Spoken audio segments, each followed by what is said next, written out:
Alors bonjour à toutes et à tous. Tout d'abord, je tiens à remercier la Fédération française d'équitation, en particulier Serge Lecomte, Frédéric Bouix et Pascal Marie, d'organiser ces journées culturelles appelées à devenir des rendez-vous marquants dans l'étude et la diffusion de la culture équestre. C'est important, fondateur même, de ne pas dissocier la pratique de l'univers culturel, comme l'a dit ce matin Pascal, dans laquelle elle baigne et dont elle est issue. Je tiens à saluer d'ailleurs le travail de la Fédération française en ce sens, que ce soit par l'ouvrage qu'elle a édité pour son 100e anniversaire en 2021, un ouvrage qui est formidable et qui est en vente ici, que ce soit par la création de la commission Histoire présidée par Pascal, ou ce premier colloque. Je tiens aussi à remercier Frédéric Chauviré qui devait faire cette communication pour ses nombreux travaux et qui a eu la patience de relire cette communication. Et je vais donc évoquer le cheval dans la guerre avec deux bémols. Le premier est qu'il est difficile de décorréler ce sujet de la guerre en général, pris dans toutes ses dimensions militaires, politiques, économiques, culturelles, juridiques et bien évidemment historiques.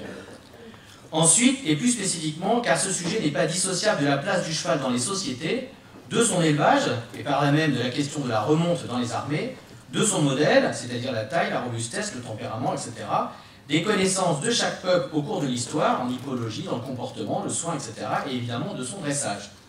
Tous ces éléments en déterminent en grande partie l'usage à la guerre ou non, mais j'ai choisi de mettre de côté ces aspects, peut-être est-ce une gageure, pour me centrer sur la partie technique guerrière, mais évidemment il s'agit là d'une trame générale, puisqu'on je balayais à peu près 2000 ans de guerre, et qui mériterait évidemment approfondissement et surtout nuances que pourront peut-être apporter les autres intervenants. Alors comme nous l'avons dit, l'homme devenu cavalier améliore considérablement ses possibilités de déplacement, tant en vitesse, parce qu'il est plus rapide qu'à pied, qu'en distance à parcourir, parce qu'il va plus loin. L'horizon de ses possibilités s'élargit soudain de façon prometteuse, notamment évidemment dans le domaine de la guerre. Encore faut-il pour cela résoudre plusieurs problèmes de taille.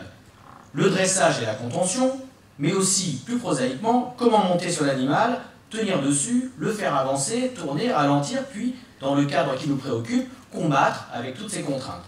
Et comme nous allons le voir, cette problématique va largement colorer et même déterminer l'usage du cheval à la guerre. Pour commencer, distinguons deux types de sociétés.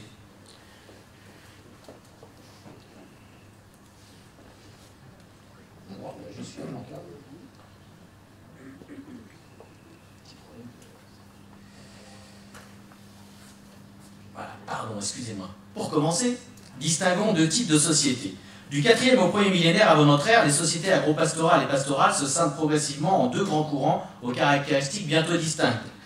Il y a d'une part les communautés développant une économie agro-pastorale ou pastorale de plus en plus spécialisée et mobile, que l'on nommera les peuples nomades, et les peuples de villageois, d'autre part, que l'activité dominante agricole va sédentariser. Ces deux courants vont déployer des rapports au cheval très différents et par extension des arts militaires distincts.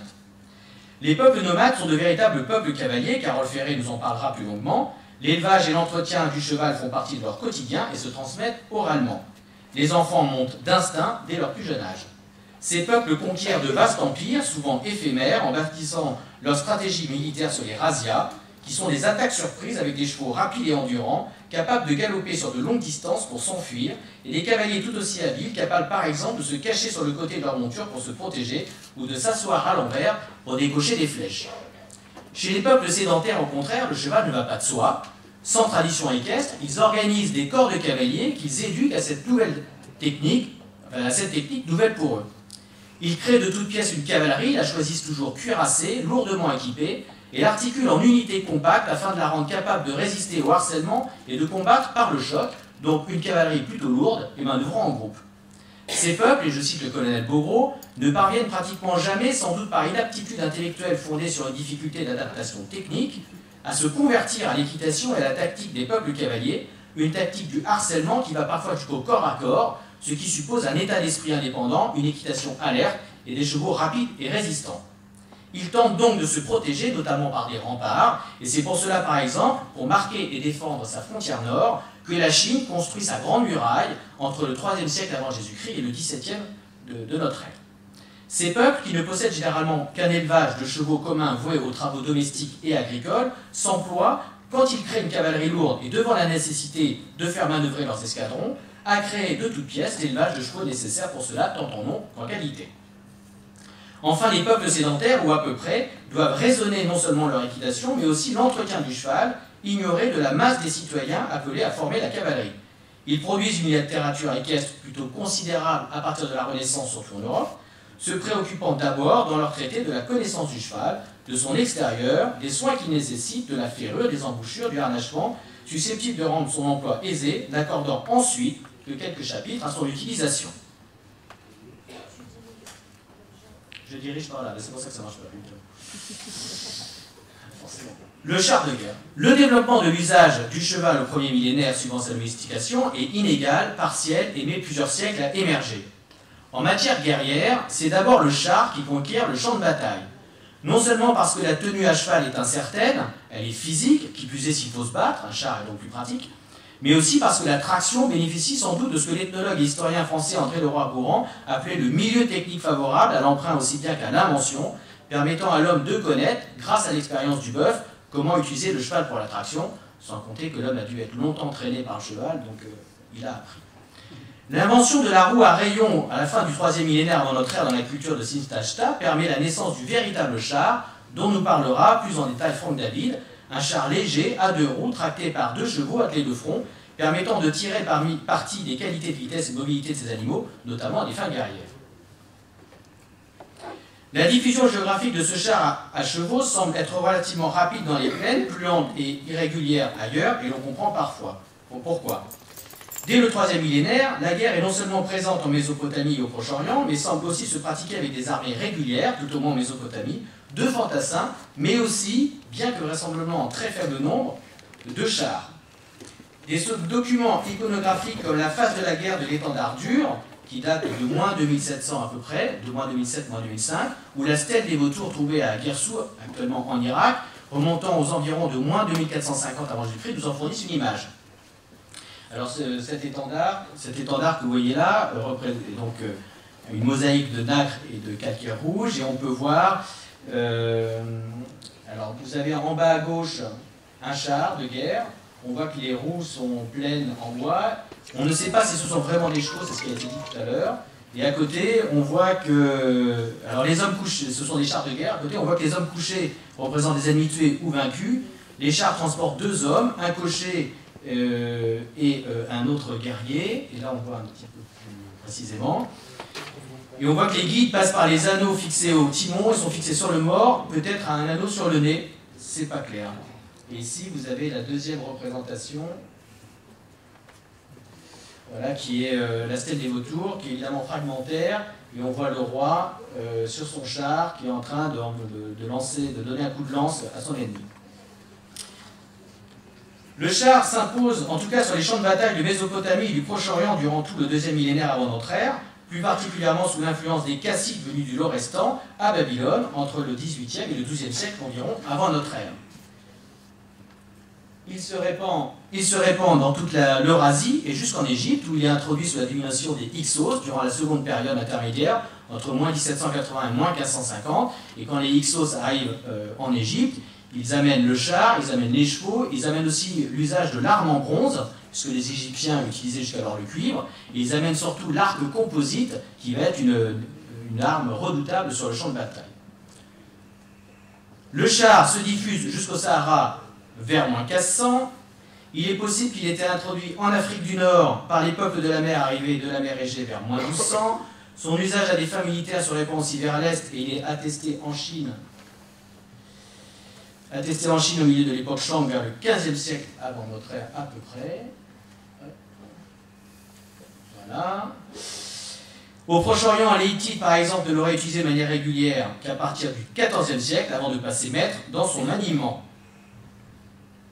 C'est en tout cas, c'est grâce à sa charrerie que la coalition Syro-Hittite de Mutawalli II réussit à la bataille de Kadesh sur l'Oronte vers moins 274, et malgré l'issue incertaine de la confrontation, a stoppé définitivement la pénétration égyptienne de Ramsès II en Asie. Et alors cette bataille est importante parce que c'est la plus grande bataille de chars de l'histoire. Elle oppose 2000 chars égyptiens contre 3700 chars hittites. Elle est particulièrement importante, notamment pour l'usage intensif et stratégique des chars par les deux camps, ce qui illustre leur importance militaire dans les conflits antiques. Et ces chars étaient généralement... Alors, j'ai une représentation que l'on trouve en général dans beaucoup d'articles sur les guerres. Alors Franck nous dira si c'était vraiment comme ça ou pas. En tout cas, ces chars étaient généralement tirés par 2 chevaux, ils transportaient 2 personnes, un conducteur et un combattant. Le conducteur manœuvrait les chevaux, tandis que le combattant, souvent un archer ou parfois un lanceur de javelot, utilisait ses armes contre l'ennemi. Ils avaient plusieurs rôles, d'abord attaque initiale et harcèlement, donc des attaques rapides pour briser les lignes d'infanterie ou en harcelant les troupes ennemies pour empêcher leur réorganisation. Ils étaient support d'infanterie dans certains cas en fournissant un appui-feu mobile et protégeant les troupes au sol contre les charges ennemies.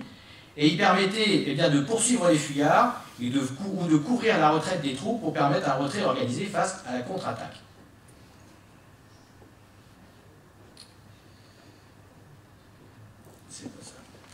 Alors l'utilisation du char de guerre à chevaux se prolonge jusque sous l'Empire romain, où il tombe en désuétude pour des raisons purement tactiques face à la maniabilité de la cavalerie et de l'infanterie au tout début de notre ère. En tout cas, la généralisation du char de guerre léger tiré par des chevaux entraîne d'importantes conséquences. Elle fait triompher le raid en profondeur et modifie ainsi la portée politique et même psychologique de l'action guerrière dans le Moyen-Orient antique, et cette évolution aurait touché peu ou prou tous les peuples de la région. Parallèlement à la généralisation du char de guerre, une autre façon d'exploiter les potentialités du cheval se développe, c'est l'équitation. Les premières figurations, Alan nous les a montrées, les premières figurations de chevaux montés sont anatoliennes et babyloniennes et datent d'environ moins de 1000 ans avant notre ère. Ici, une des plus vieilles représentations, Alan nous en a montré une autre tout à l'heure. Ces premiers cavaliers ne sont que des cas isolés, et comme on le voit ici, l'équipement est extrêmement rudimentaire, la technique est hésitante, d'utilité forcément limitée. Le cavalier est à califourchon, accru sur la croupe, avec une sangle en arrière du garrot pour se tenir, un frein et une badine. J'ai du mal à maîtriser ça. Les représentations de ce type se multiplient au début du second millénaire, notamment sur des plaques en terre cuite en provenance de Babylonie, et rien ne permet d'affirmer avec certitude que l'animal représenté sur ces supports est dans tous les cas un cheval, car il pourrait très bien s'agir d'un mulet. Ces représentations permettent de constater que la monture est commandée au moyen de rênes fixées à un anneau en métal perçant les naseaux. Les rênes en corde torsadée ou en poil de chèvre sont tenues dans une seule main. Elles ne servent pas à diriger l'animal, mais plutôt à l'arrêter ou à le ralentir. Le mors en métal, exerçant une forte pression dans la bouche de la monture, ne sera utilisé que bien plus tard, au premier millénaire, lorsque le cheval devient un animal de guerre et qu'il est nécessaire de pouvoir le manœuvrer avec précision. Les premières représentations égyptiennes, décidément.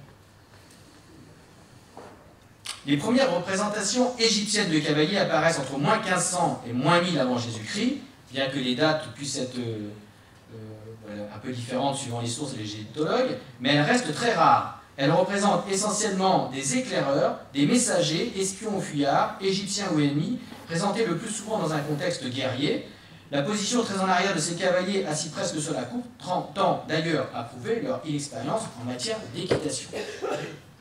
Comme pour l'attelage, les progrès de l'équitation sont longs et discontinus, résultat de l'influence d'un petit nombre de tribus pionnières. Au Moyen-Orient, les cavaliers se multiplient vers moins 1500 en plusieurs endroits chez les Assyriens, les Araméens, les Kassites et les Hittites, mais il faut attendre l'aube du premier millénaire avant notre ère pour que les cavaliers voisinent avec les conducteurs de chars dans les opérations militaires. La notion de cavalerie utilisable en tant que telle dans les batailles n'apparaît vraiment qu'avec le début de l'âge de fer au 9e et 8e siècle avant notre ère, probablement chez les Assyriens au Moyen-Orient et chez les Scythes en Asie intérieure.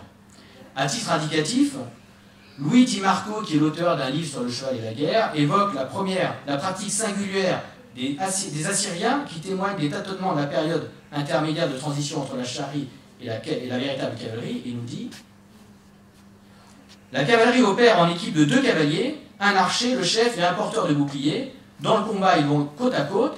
L'archer décoche ses flèches, tandis que son partenaire tient à la fois les rênes des 2 chevaux et le bouclier qui protège les 2 hommes. Ce système, quoique peu efficace dans le combat, était moins cher qu'un char, plus mobile, rapide et offrait une puissance de feu similaire à celui du char.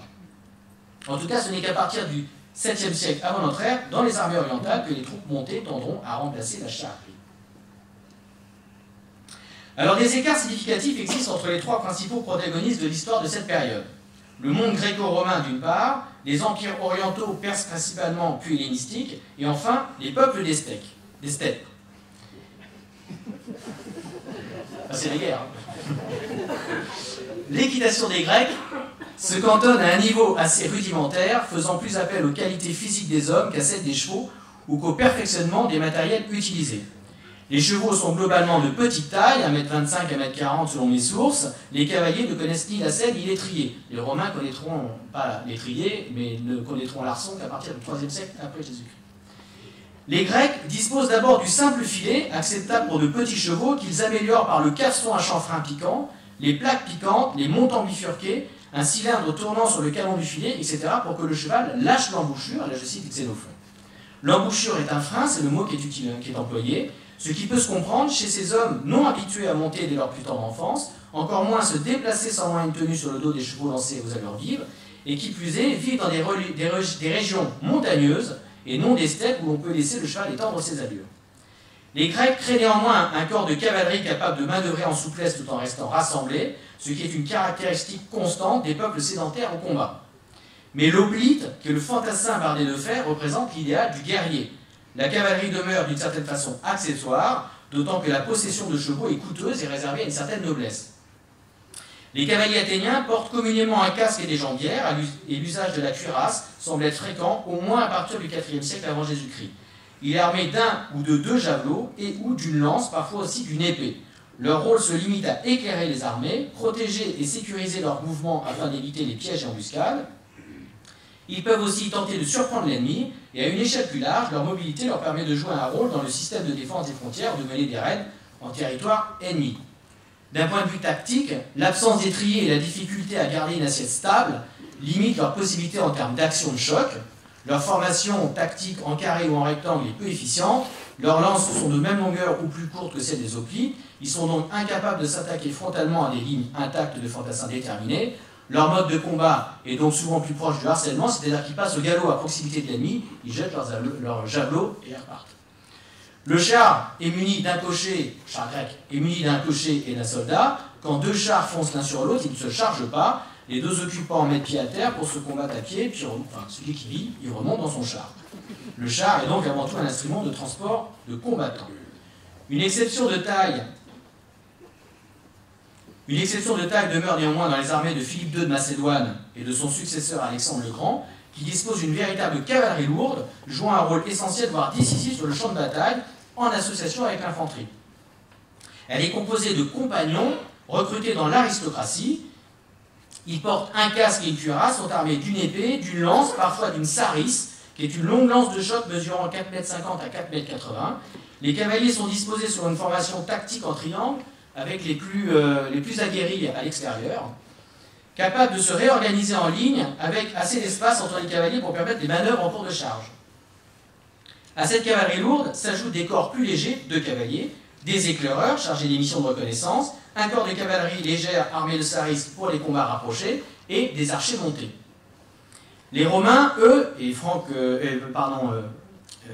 Sébastien Lepez nous en parlera sans doute, les Romains, eux, conservent des chars pour la guerre jusqu'à l'époque de César, donc 1er siècle avant Jésus-Christ, puis en nombre décroissant au cours du 1er siècle de notre ère.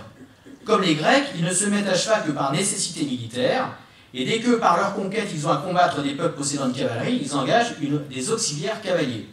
Les Numides, les Maures, les Gauls, les Alains, les Syriens, les Germains, et même, nous dit Bobro, les premiers Arabes cavaliers, les Tamoudéens.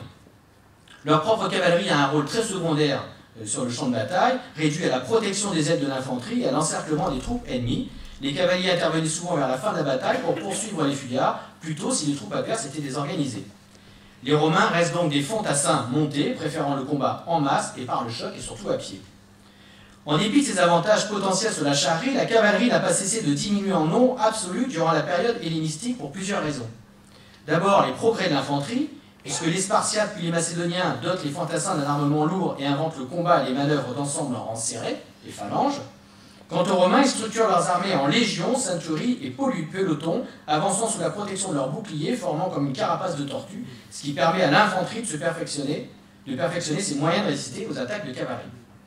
Enfin, autre point, l'impératif parfait de discipline qui est exigé dans les armées, elle est possible avec l'infanterie, mais pas évidemment avec la cavalerie, puisque les chevaux bougent, d'autant plus que les cavaliers eux-mêmes étaient en majorité des auxiliaires étrangers.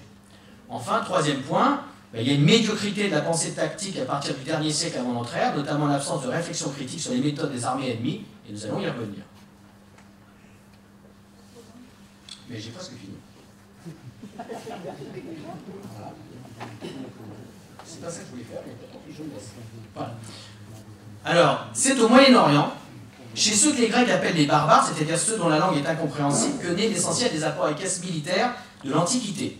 Mais là encore, les innovations sont partielles et mettent plusieurs siècles à émerger. Parmi les principaux acteurs de ces changements figurent les Perses, dont l'influence s'étend de la Mésopotamie à l'Indus et à l'Oxus, de 559 avant notre ère, date de la fondation de l'Empire par Cyrus II, à la conquête musulmane de l'Orient, 634-642, sous plusieurs dynasties, les Achéménides, et après Alexandre, les Séleucides, les Parthes, et enfin les Sassanides, en partie hellénisés. Entre l'époque d'Alexandre et le début de l'ère chrétienne, les techniques militaires iraniennes connaissent un complet renouvellement. Lorsqu'en 331 avant notre ère, Alexandre le Grand triomphe de Darius III dans les plaines d'Assyrie, la supériorité macédonienne tient, comme nous l'avons dit, à l'association de phalanges et d'unités de cavalerie. Les Perses, eux, restent fidèles à leurs chars utilisés comme armes de choc, auxquels ils associent, après la conquête d'Alexandre, des éléphants d'Inde, porteurs d'une tour en bois. Mais ils utilisent surtout des chars lourds, tirés par 4 chevaux, aux larges essieux, munis de faux aux 2 extrémités. Chaque char est conduit par un homme entièrement recouvert d'une armure. Les chevaux eux-mêmes sont en partie caparaçonnés, notamment sur le poitrail et le chanfrein. Au choc des chars succède une charge de cavaliers, puis un déferlement de fantassins plus ou moins inorganisé. À la différence des Grecs et des Romains, chez qui la faillite du char n'est compensée par aucune innovation équestre significative, les Perses développent entre la fin du 5e et le 1er siècle avant notre ère, quand le char disparaît du champ de bataille, une tactique originale supposant une équitation renouvelée.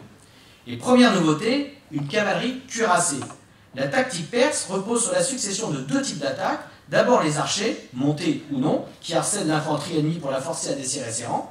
À ce harcèlement suivent des charges de rupture par des cavaliers fortement cuirassés, puis l'infanterie, relativement faible mais cantonnée dans un rôle mineur. Cette cavalerie cuirassée nécessite des montures solides et une assiette ferme des cavaliers, et ça c'est la deuxième nouveauté.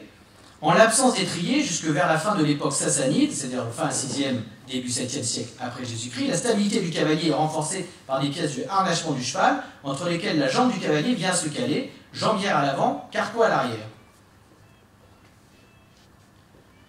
En plus des cavaliers, les chevaux eux-mêmes ont la tête couverte et le poitrail bardé de fer.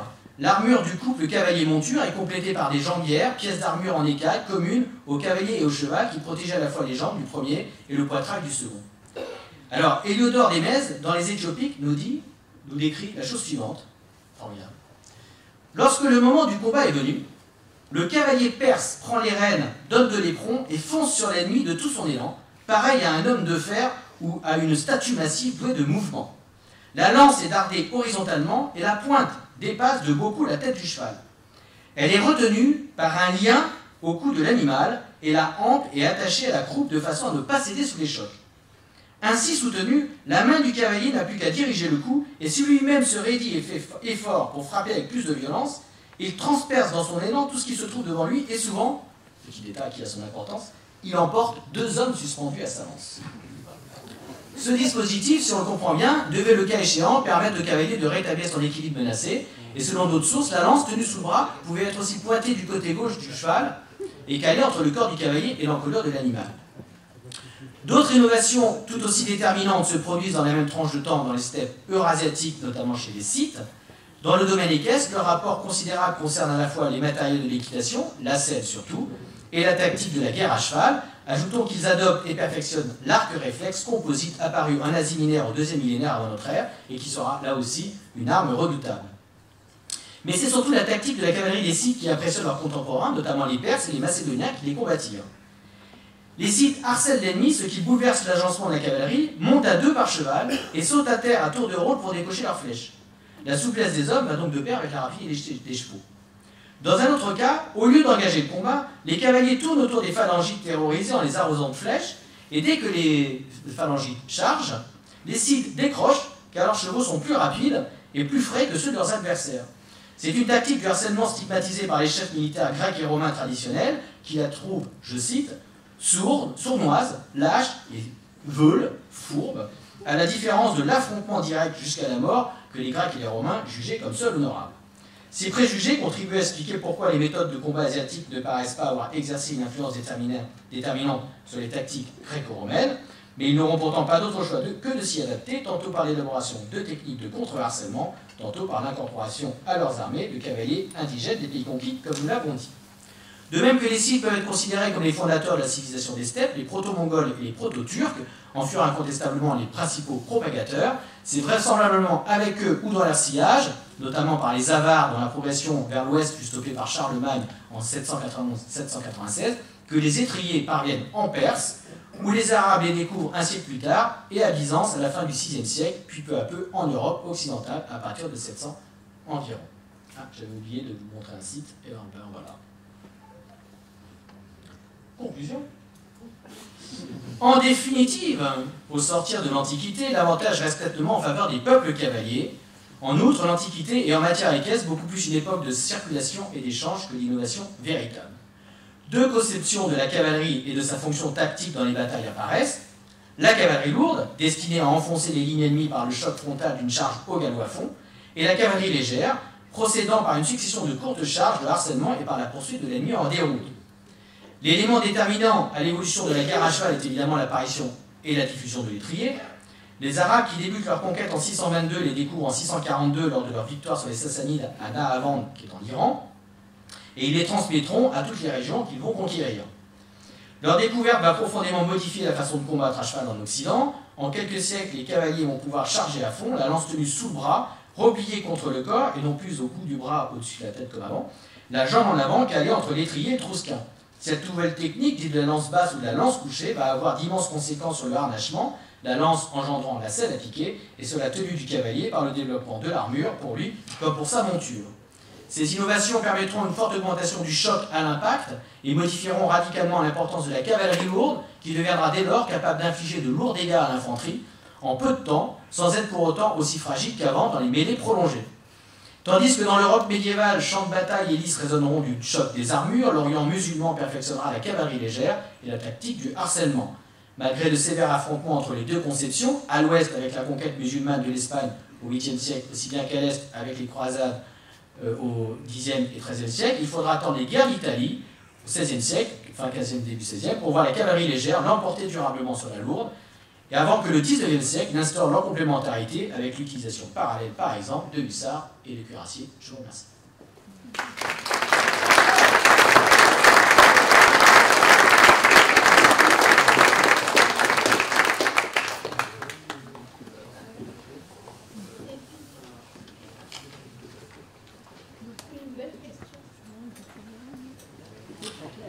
Alors, s'il n'y a pas de questions, je vais quand même faire une réponse.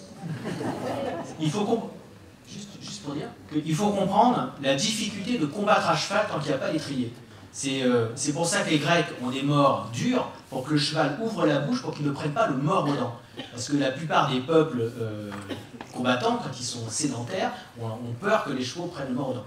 Et vous pouvez regarder le bas-relief qui est là-bas entre la salle et le resto, qui est un bas-relief de Ninive, donc en assyrien, du bas-relief assyrien à peu près du 7e siècle avant Jésus-Christ, et vous verrez que l'archer qui est devant, c'est un archer monté, que les rênes sont courtes, parce que lorsqu'il pose les rênes, il est obligé, pour tirer à l'arc, il est obligé de poser les rênes, et vous verrez qu'il y a des pompons sur les rênes. Ces pompons étaient faits en cuir et étaient remplis soit de bronze, soit de métal. Pourquoi? Parce que lorsque le cheval se déplaçait, les pompons bougeaient, le cheval levait la tête, et ça permettait aux cavaliers de ne pas avoir un cheval qui prend le mors aux dents et qui les embarque. C'est rigolo, hein?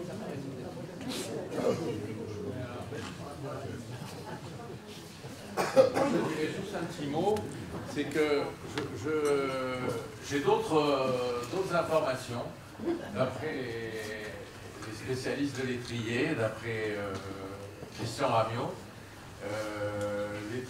En fait, ça serait les Romains qui auraient inventé l'arçon dans la selle. Avant, il y a des tapis avec des sangles, et puis c'est tout. Et puis, les Romains auraient inventé l'arçon, ils auraient inventé en fait ce qu'on appelle une selle, et ils auraient inventé l'étrier. Et ça se passerait au temps de l'Empire. C'est-à-dire que l'arçon, c'est le 3e siècle après Jésus-Christ, et l'étrier, le 4e ou le 5e. Voilà, alors, à discuter. Oui, j'avais une question. C'est pour dire combien tout ça est compliqué. Juste pour contribuer au débat sur la question de l'étrier, les premiers étriers, on les situe vers le 3e siècle dans la région nord de la Chine et ont été visiblement créés par les Xianbei, qui c'est un peuple du nord de la Chine, et on les retrouve à partir de ce moment-là. Ils diffusent Sur la Mongolie, on les retrouve dans l'Altaï vers la fin du 3e et le tout début du 4e siècle de notre ère. Et en plus, après, ils se diffusent. Visiblement, le lieu de l'invention de l'étrier, c'est cette zone du nord de la Chine. C'est possible. C'est possible, mais je ne suis pas sûr que l'étrier n'ait été inventé qu'une fois. Est-ce que la roue a été inventée une seule fois? Non. Est-ce que la voûte a été inventée une seule fois? En tout cas, les plus anciens viennent de là. Ah, la plus ancienne. On donne la parole à Franck David.